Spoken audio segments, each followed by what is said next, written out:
high school. It's pretty much it's a black high school, but it had a rich program, rich heritage, and when I went there, we had a great football program too. So we were like state champs, I think, a couple of times. So, no, it was as far as I'm concerned, it was a wonderful experience. Yeah, Miss Frazier was my homeroom teacher, I think, 12th grade, and yeah, I worked on the yearbook. You know, it was we put it out, we worked together. It was fine. Just about everything that happened at Anderson was fine. I never had any troubles. Yeah, I did band. Mr. Patterson, I played band all 3 years. I played band at Kealing too. So yeah, I played band. We did for the sports. We did that marching band, and then also we did a concert. And I think at least 2 years we got first place at state in the band. Yeah. When we won state, we went to Prairie View. I guess the symphonic part of the band went to Prairie View, and I forget. New World Symphony is what we played. And at the end of our rendition, the audience stood up and applauded. And the reason they did is because that actually was their theme song. And so when they heard it played like that, they appreciated it. So, you know, I remember that. And then, you know, like these marching bands that do a lot of things on the field. Mr. Patterson had us do all of those things. I mean, the thing that Ohio State and some of those bands do now, the moving things. So the other incident was we went to, I think we went to Fort Hood, and we performed at halftime at some event. And we actually did a rolling tank on the field. And so they thought that was fantastic, but it's just kind of what we did. I was a pretty good student anyway. And so, yeah, I never gave anybody trouble, and they taught me as well as they could, and I think they gave me a pretty good, rich background to go forward. For instance, like Miss Frazier, she taught English. I mean, she was a stickler, but it worked out. And so if you took the time and did your work, you were fine. I didn't grow up with a lot of racism, and that's because I grew up in East Austin. And about the only time that was exposure was basically when I went downtown to Scarborough's, the department store, went up to, I think, Capitol Mill or Capitol Mall Plaza, something like that. But other than that, it was just a contained community. And so I went to Ebenezer, and so everything was just in there. And you know, I had a lot of friends. It was just a good environment. And since I wasn't per se a rebel rouser, things were fine. The Southern Dinette, that's my first real job. I think Miss Georgia, I forget her husband's name. I washed dishes there, Southern Dinette. Best pancakes ever. I've been trying to find some in the world like that. I think it was the fish place right across the street. And so that and Boy Scouts, church, school. Toward my last year or so in high school, I had a motorcycle too. So I used to ride around just about everywhere. And so no, that, and then I guess it was a good mixture because like I mentioned, some of my friends went to Austin, like Ronnie Scales, the Kings, you know, John and Clinton. I mean, they were my friends. And so I had a great childhood, frankly. I mean, when I talk to my kids and talk to other folks, it's like, if you didn't have a good childhood, it had to do with what you're doing. But as far as the environment, as far as how things went, I mean, it was great. The first thing a child really needs more than anything else, in fact, some of my kids and other people I know, they get into the Ivy Leagues and all that stuff, and it's like, and they get into all the money. No, a warm, safe, loving home where the parents stay together and there's not a lot of fight. If you give that child that warm environment and that loving environment, that sets them up for life. And then the rest of it helps, but that sets them up for life. The church has been significant. Yeah, I was in Ebenezer. I mean, I've constantly had a church, been in the church.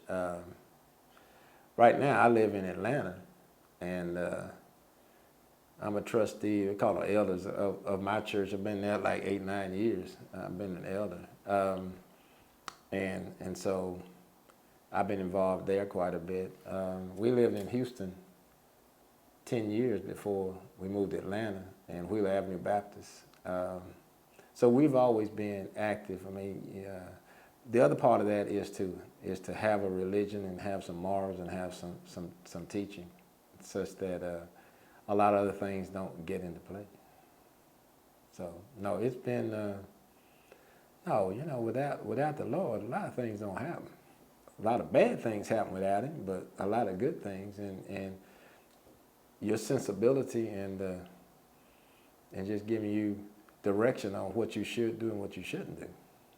You know,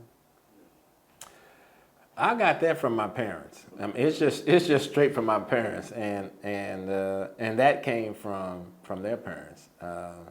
Like my father's father was a significant minister in Peoria, Illinois, and so as far as the compass is concerned and all, that's from our lineage and from that. The teachers at the school, they were just good, solid teachers who knew their material and knew how to do well. And you know, they had that environment that was a learning environment. And it's like, actually, my toughest subject I think was French, Mr. Whitby, but it was probably a little tough for him to teach me, but he did well. And I guess we don't have AP. We didn't have AP then, but I think a lot of my courses and things were kind of AP kind of based because I mean that's just kind of what was going on with me. So, but no, Anderson was a warm environment, and then as opposed to a little bit nowadays, there weren't, that I knew of, there weren't a lot of discipline problems. It wasn't, you know, back then there wasn't a lot of drugs. It wasn't a lot of babies and all that, and all the things that go along with that. So that environment is quite different than today. It's too bad that it's gone. It would be nice that it was still around, and probably one of the biggest things that I still need to do is to get to a reunion and see some of my old friends and colleagues. I think a number of them went on to be pretty successful and pretty good lives and pretty good rich lives. And I attribute that back to, it's really more of a different time back then.